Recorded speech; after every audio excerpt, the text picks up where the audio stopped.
Good morning, everyone. It is good to see you. Today is a special day. Today we are celebrating the 60th anniversary of Unity of Phoenix. Isn't that fabulous? Woo! And so on this special day, we have some really special treats, some special guests, some special music. You'll see a wonderful video of our entire history. The children's choir is going to sing for us. We're welcoming, I think, like 57 new members. We almost made it to 60. But we're just so thrilled to have the 57. Isn't that really good? So, welcome to you all. My name is Richard Mirage. I'm the lead minister here, and just want to extend a special welcome to anyone joining us for the first time. If you're here for the first time, we're so glad that you've chosen to be with us on this special day. Things are going to look a little different than they normally do, but we're so glad you're here. We so appreciate it. We hope you find today's service spiritually meaningful as well as uplifting. We also have a free CD available for you at the welcome table in the courtyard after this service. So welcome, everyone. Yeah, ditto that, and my name is Jimmy Scott. I serve as a pastoral care minister here at Unity of Phoenix, and I want to open this session up with a brief few moments of prayer, because I think prayer is the foundation of everything that we do. So let's just take a moment, if you will.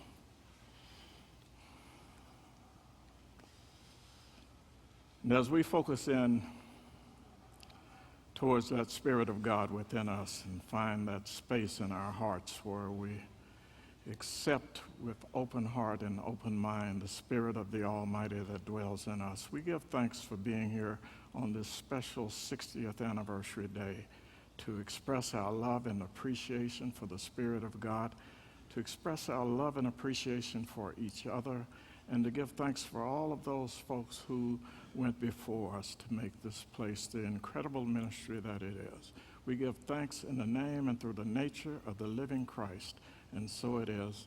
Amen. And one of the things about that song, Holy Ground, is that some of you probably don't know, but before they laid the carpet in this sanctuary, they had congregants at the time come in and write affirmations and blessings. So you're singing on very blessed holy ground with affirmations beneath you, supporting you. How many people are actually here for that? Anybody? Oh, yeah. Let's hear for all the people that were here. Thank you for your blessings. Woo! That is so cool. That is so cool. You know, in the history of our ministry, we have had 5 different ministers, and 3 of them are still here, and so we're going to join. Blaine, you're going to come up, and Richard. And so our first minister was Hap Irving, and then the second minister was Herbert Penn, and our third minister, Blaine Mays, who's going right behind me and hugging. How are you, man? Great to see you. We're having a little moment. And so, woo! So, Blaine, wait, there's more. You can clap after. So in 1964, Blaine took over Unity of Phoenix and served it for 27 straight years, till 1991. Isn't that amazing? Wow. And when Blaine decided to move on to his ministerial school and devote his time full-time to that, he had invited an impressive young minister to apply. Richard Rogers. And so Richard applied and got the job. And Richard served from 1991 to 2006. And under his leadership, as it mentioned in the video, our ministry exploded. And his vision, his passion, his drive has really played a significant role in getting us to where we are today. And then just before Richard decided to step down, he made a phone call to a very impressive young minister.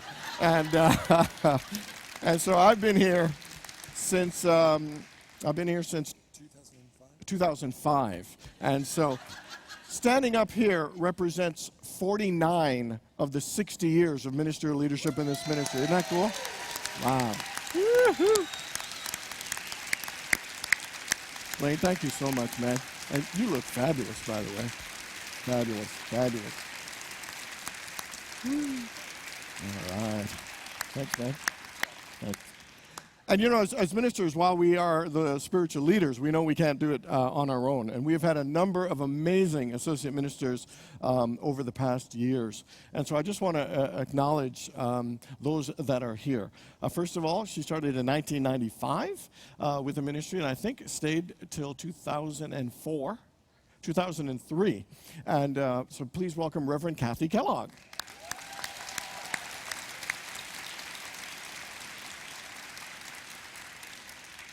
And she served from 1998 to 2005, and she was a pastoral care minister. Let's hear it for Reverend Leilani Burt. Reverend Leilani. Oh, and I forgot the very, very first associate minister was Betty Mays, and she served as the prayer minister. Betty, would you stand? Woo!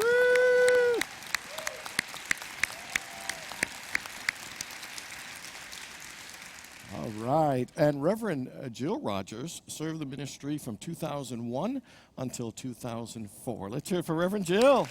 Woo! And our current associate minister, who I've loved serving every minute of the 5 years we have been together, Reverend Jimmy Scott. Yeah. Woo!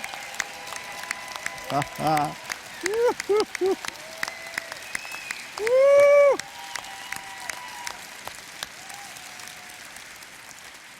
All right. So we have had so many individuals who have been a part of this ministry. So would the past and present board members please stand up? Past and present board members. Okay, there we go. Hey, Linda. All right. Thank you, guys. And what our past and present staff members, Reverend Mark Fisk, Jay Panzak. All right, thank you, guys. And our past and present licensed Unity teachers. Our licensed Unity teachers, any in the house? Oh, there we go, Pat Clegg. Woo. All right, so one more time, everybody. Can we just hear for our ministers and all of the wonderful people, our board and our staff who've made this possible? Woo. Thanks, Rick. Thanks. Blaine, thank you so much. All right. Announcements. Now is that time in our service for a time of prayer and meditation and contemplation. So James is going to lead us in our meditational song.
Surely the presence of the Lord is in this place.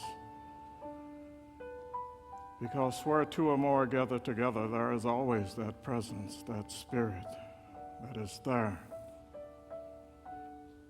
And so as we come together this morning to spend a brief few moments in prayer and meditation and in contemplation, not only of our lives, but of the higher order of things. I want to invite you to get comfortable in your seat.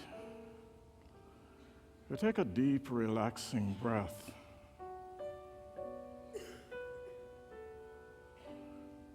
And just over the next few moments, allow yourself to just settle in. Divert your attention from the external world. Divert your attention from your business, your daily affairs. Allow yourself to be fully present to this now moment.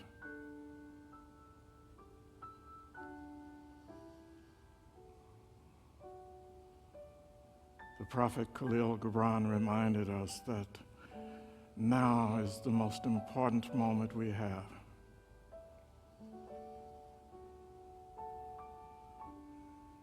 He also reminded us that it is in our best interest to be aware of the nowness, the present,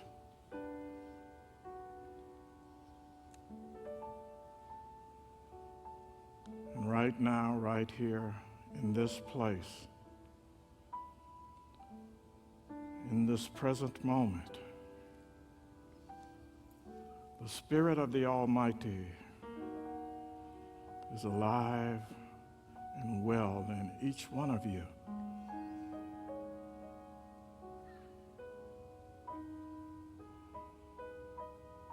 And that Spirit is there to provide encouragement, to provide wisdom, to provide joy and appreciation and acceptance.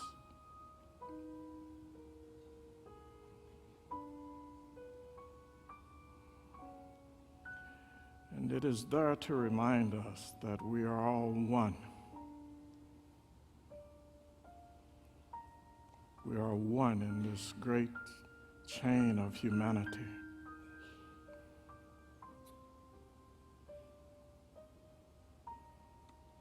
And a part of our responsibility in oneness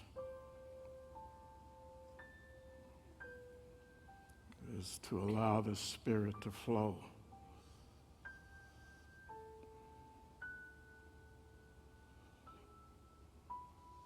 And one of the best ways of allowing the Spirit to flow is to become quiet,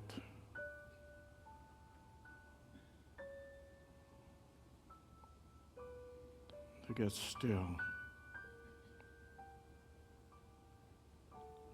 So I invite you to take a deep, relaxing, cleansing breath, to get settled in comfortably in your seat. And for the next few moments, just be quiet and reflective and thoughtful, meditative,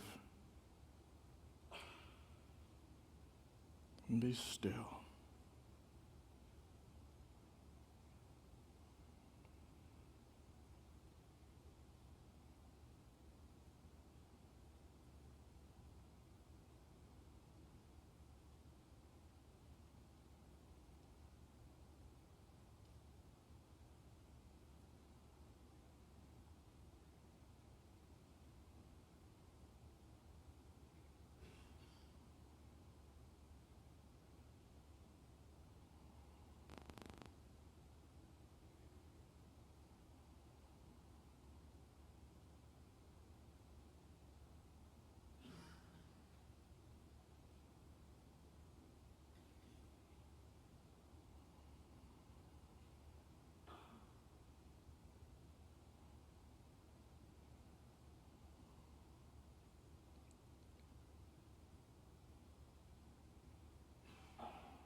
In a spirit of gratitude for the loving service of this community and spirit of gratitude for each and every person present here this morning, we give thanks, dear God. We appreciate the abundance, the prosperity, the love, the laughter, the joyfulness, the celebration. But what we most appreciate is your divine Spirit. That Spirit that moves and has its being in each one of us. For that, we are ever so grateful. And so it is. And amen.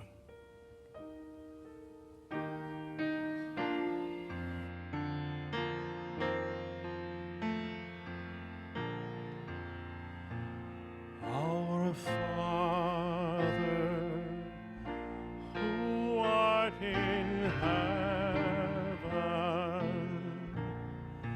hallowed be thy name. Thy kingdom come, thy will be done on earth as it is in heaven. Give us this day our daily bread, and forgive us our debts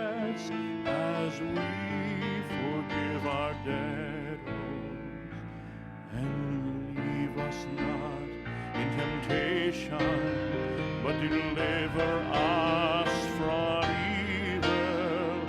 For thine is the kingdom and the power and the glory forever.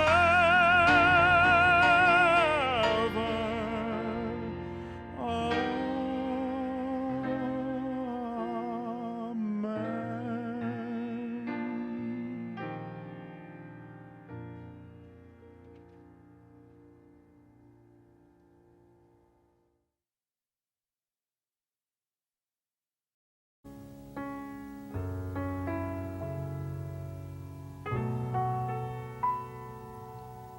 Can you hear the little voice? Quiet now, so tired, telling you to reach into that heart of yours. Don't ignore the dream that's calling the spirit moving through you now.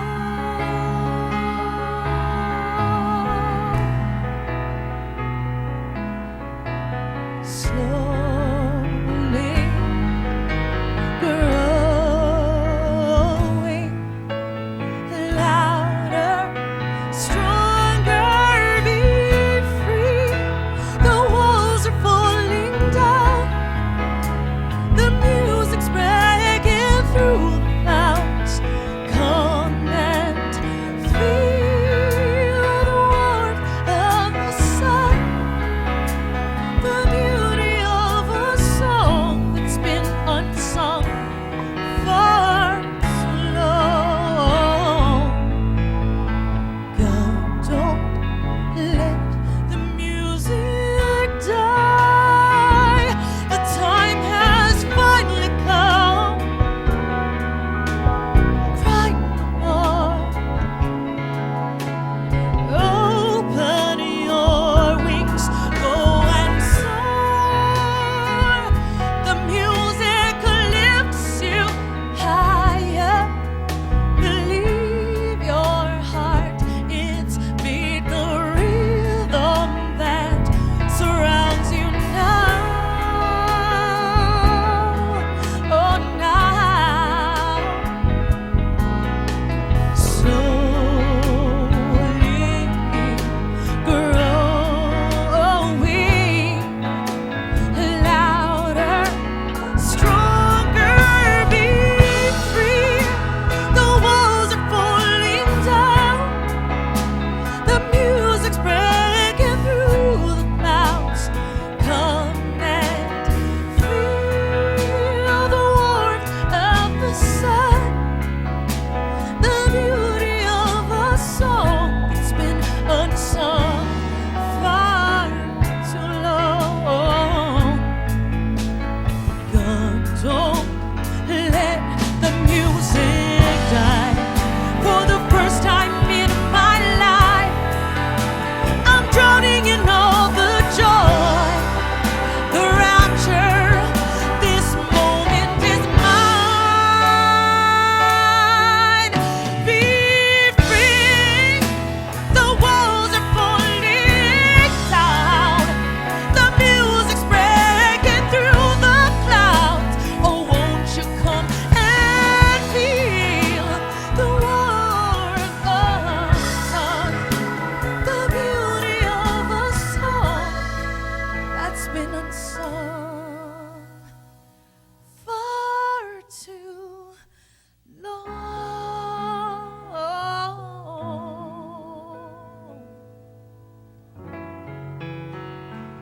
This moment is mine.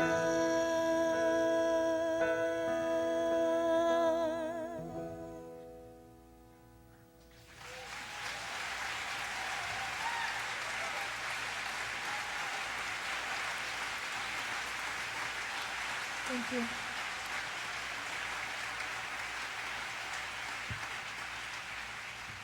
Morning again, everybody. And we give a special shout out and welcome to everybody who watches us online. So, how many people here like to celebrate? People? All right. We love, some people put up 2 hands. They were so excited about it. We all love to celebrate. We all love celebrations. And I think it's really important for us to celebrate. I think one of the greatest blessings in my life is that I was born into a family of 10. And so with my parents, we celebrated 12 birthdays every year. We celebrated all the holidays, all the anniversaries. We love to celebrate. And Trinidadian and our family, we're very excitable people. We'll celebrate anything. Like it's raining, let's celebrate. It's Tuesday, let's celebrate. My brother Brian, he and his family, they had 6 kids, so they have 8 birthday celebrations a year. Apparently that wasn't enough. They started making up celebrations. They have a thing in their family called Brother's Day. Is there a real such thing as Brother's Day? No, but they have one. I got an email from him the other day just thanking me for being his brother. And they got Sister's Day. I mean, we just love to celebrate everything. And we come by it honestly because we were born in Trinidad and Tobago. And if you don't know, that country is one of the highest countries in the world for the number of national holidays. Seriously, it is absolutely the truth. And they celebrate Christian holidays, Hindu holidays, Muslim holidays. If you have a holiday, they'll make it a national holiday and celebrate with you. They really, really like that. I'm not kidding. They shut the country down for 3 days, before 3 days before Ash Wednesday for Carnival, and they celebrate 24 hours a day for 3 days. And to prepare for that, they have 2 weeks of parties leading up to prepare you to celebrate. Celebrations are fun. Celebrations are wonderful. We all love to celebrate. And again, I truly believe that celebrations are more important than we realize. From the beginning of time, when we lived off the land and, hunted and had to kill, those tribes would actually celebrate. It would celebrate the entire village. They would celebrate together, rejoicing about this great thing. And sometimes there would be long droughts and periods of, without much food. But interestingly, even in those periods, they would then start to look for different things to celebrate. They would celebrate the sun and the moon and the stars. And I want you to think about it. Why do you think that we look for things to celebrate? And that is because celebrations renew our spirits. Celebration relieves stress. Celebrations help us to see the good. It increases our joy, and it makes us feel more alive. That's why we love our holidays, because it gives us pause to celebrate. If you look in the Bible, it has countless celebrations. Celebrating the harvest, celebrating the Sabbath, celebrating the Passover. There are all kinds of festivals. In the Bible, it actually encourages us. I think in one concordance I saw it 67 times it tells us to celebrate. And it tells us to rejoice 156 times to rejoice, which means to celebrate or express joy. Some of the famous ones is rejoice in the Lord always. Rejoice in the good works of the Lord. Rejoice in everything you put your hand to. Let your soul rejoice.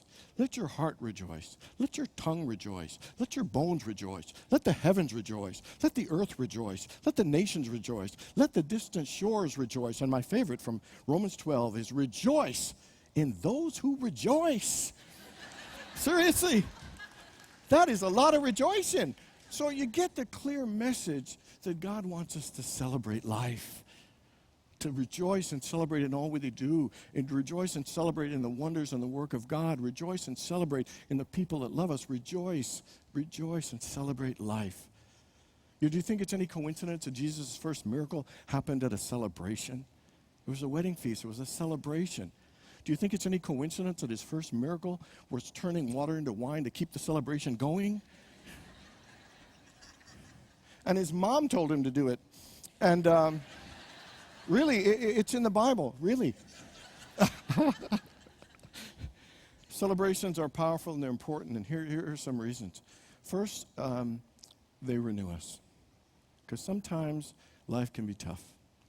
And in some of the day-to-day struggles and the disappointments, a celebration can really renew our spirits and renew our hearts. Second things that celebrations do is they remind us of the victories and the achievements that we have accomplished that we sometimes forget. The good that has happened that we sometimes forget. And finally, celebrations reveal to us what's important, what's valuable and meaningful in our lives, because we celebrate what has meaning and value for us. So when you look at it, celebrations are a key aspect and an intimate part of our lives and an important part of who we are, what's important to us, and what we're here to do and what we enjoy doing. So today, as a ministry, we are celebrating our past, our present, and our future. So let's look at our past. In the Bible, it tells you don't look at the past. Don't dwell on the past. But the Bible does say that it's important from time to time to reflect upon the past. Remember when something great happened in the Old Testament, they would build an altar to God? Well, they built it to reflect, to remember God, to reflect on the good, and to rekindle those good feelings of those wonderful things that have happened. So it's really important for us to take time to reflect on our past. Because when we reflect on our past, it actually gives us some insight on how far we've really come. It helps us look at the things that we've struggled with, that we've overcome, the things we've achieved, the victories that we've had. And I think one of the most important things about looking back is we could always remember the people that helped us get there. The people that encouraged us and believed us, the people that challenged us, to help us get where we are today. Because the truth of the matter is nobody does it alone. Right now you're sitting in this sanctuary. Feel how good it feels to sit in your seat. Feel how good you feel about Unity of Phoenix. Can you just think about what makes you feel good about Unity of Phoenix? And I'll guarantee all that you are enjoying and experiencing now, so many people before us have made this possible. When I look back at that video, while we're celebrating 60 years, it goes back even further. Before this ministry even existed, it didn't exist at all, then it started as an idea in 1925. Like 20 years before we even started to be able to have a 60th anniversary, somebody had an idea. And so many people nurtured that and prayed that and joined that, and visioned for it and worked together and gave and sacrificed so we can be enjoying what we are enjoying today. To me, looking back on the past is a powerful and important thing. And it's so easy to forget, our past and all the people that have helped us get where we are. Sometimes we struggle in the moment. We forget all of the good that has happened before us. Anybody ever been cleaning out a drawer or something and you come across an old photo album and you go through it? You ever had that experience? You spend the next 2 hours looking at it and you're flicking through it and it's like, oh, look at that high school picture. Look at that funky hairdo I had. Or, oh, I remember that trip. We had so much fun. We laughed our butts off. It was so good. And hey, oh, my little friend Johnny, I haven't seen him in 20 years. I used to love playing baseball with him. See, it's important for us from time not to dwell on the past, but to reflect on it, because all of those things, have contributed in creating all the good that we have now. In 1975, Stevie Wonder won a number of Grammys for an album called Songs in the Key of Life. And he gave a number of acceptance speeches that day, and there was one that really stuck out to me. And I'm not going to do my Stevie impression for you, but here, but here's basically what he said, and I think it's really profound. He said, I'd like to give thanks for all the people who've supported me and loved me and encouraged me and believed in me. But I would also like to give thanks for all the people who didn't believe in me and didn't support me and didn't think that I could do it. I'd like to give thanks for all the things that have gone well in my life, for all the good breaks, all the positive opportunities, for all the things that have gone well. And I'd also like to give thanks for all the things that haven't gone well, that were difficult, that were challenging. Because together, all of them helped make me who I am today. Sometimes we just want to look back at the good, and it's important to do that, but it's to look back at all of it, because everything that every one of us has been through has helped make us who we are today, brought us to this moment. And one of my favorite lines is, you got to do it for yourself, but you can't do it alone. And that every one of us are where we are today because other people have helped us and blessed us. So as we celebrate the past of our ministry, I ask you for your own life. Are you willing to take some time to celebrate your past by looking back to see how far you've come?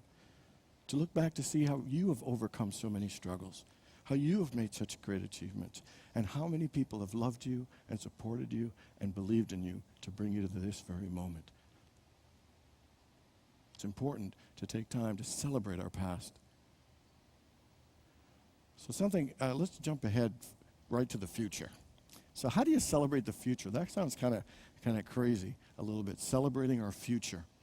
But when you think of your future, I want you to just think, what are the first things that come into your mind when you think about your future?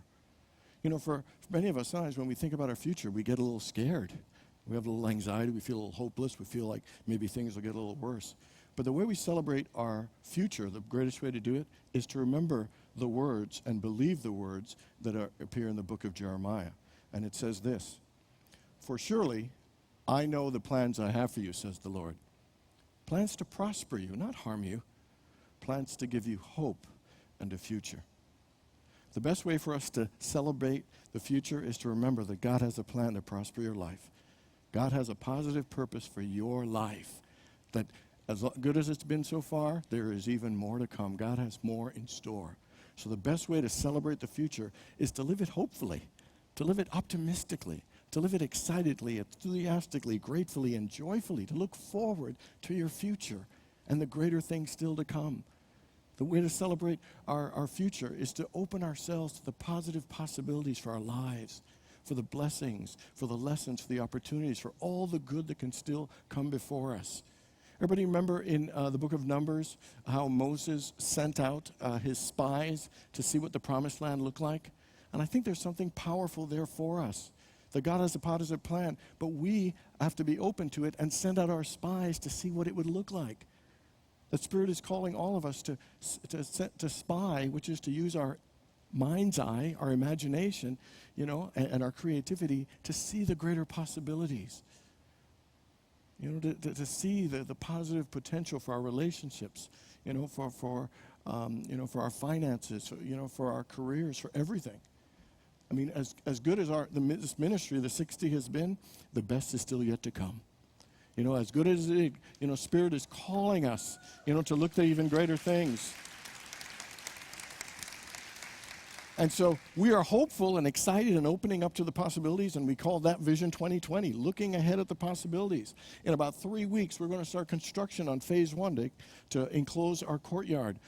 Put new seating and shading, to be able to make the labyrinth a little more private and sacred, to give us the ability to enjoy more of our beauty and then the space of nature, and to feel more sacred and connected by it.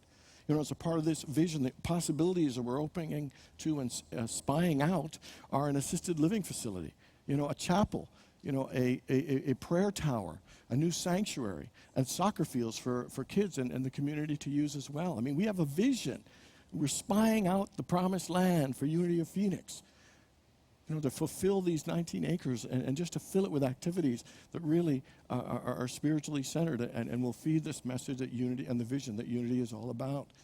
So I ask you, will you take some time to open your hearts joyfully to the greater possibilities for your life, to spy out the greater good for your life, because that is the greatest way we can celebrate our future. And now let's talk about the present. Somebody once said the best time to plant a tree was 20 years ago. And the next best time is today.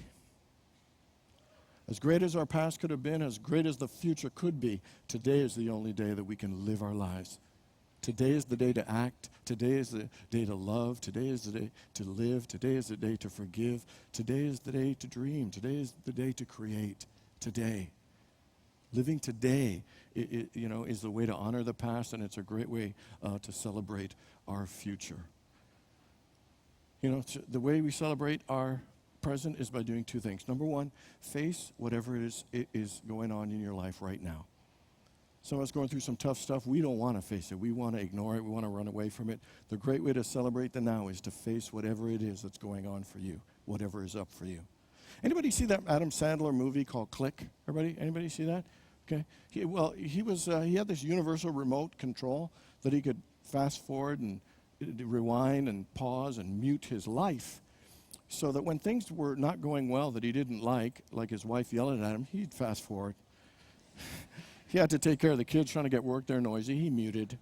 And so in all the unpleasant stuff that we don't like to face, he ended up fast forwarding or muting all of it. And at the end of his life, it had a really good message, because basically what he ended up doing was missing out. He missed out on the strength. He missed out on the wisdom.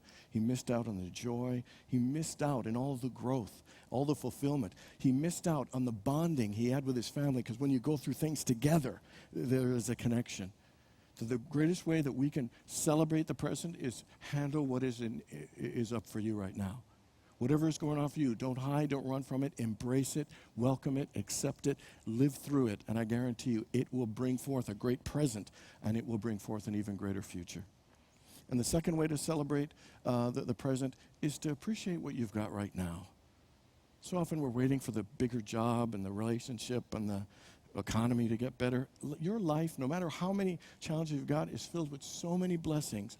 We have got so much to celebrate, so much to rejoice in, so much to give thanks for. Celebrate your life now. Appreciate it now.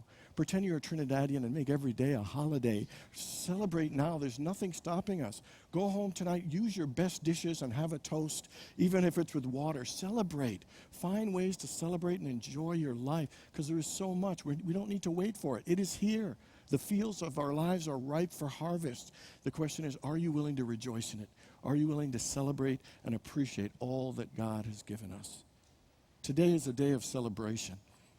Celebrating our past, celebrating our present, and celebrating the future of this great ministry. But today is a day for you to celebrate your own life, to celebrate your past, to celebrate your present, and to celebrate your future. And why should we do it? Because the words in Psalm 18 tell us to do it, and it is. This is the day that the Lord has made. So let us rejoice and be glad in it. Let us rejoice in this day and every day. Let's rejoice in our ministry. Let's rejoice in each other. God bless you all. Happy anniversary at Unity of Phoenix. Okay. All right, God bless everybody. Thanks so much. Let's rise as we sing our song of peace. Great job, kids. Great job. Thanks, Bobby. Thanks, Haley. You guys rock.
And now our prayer protection. The light of God surrounds us. The love of God enfolds us. The power of God protects us. And the presence of God watches over us. Wherever we are, God is. God bless you, everybody. See you outside for the celebration.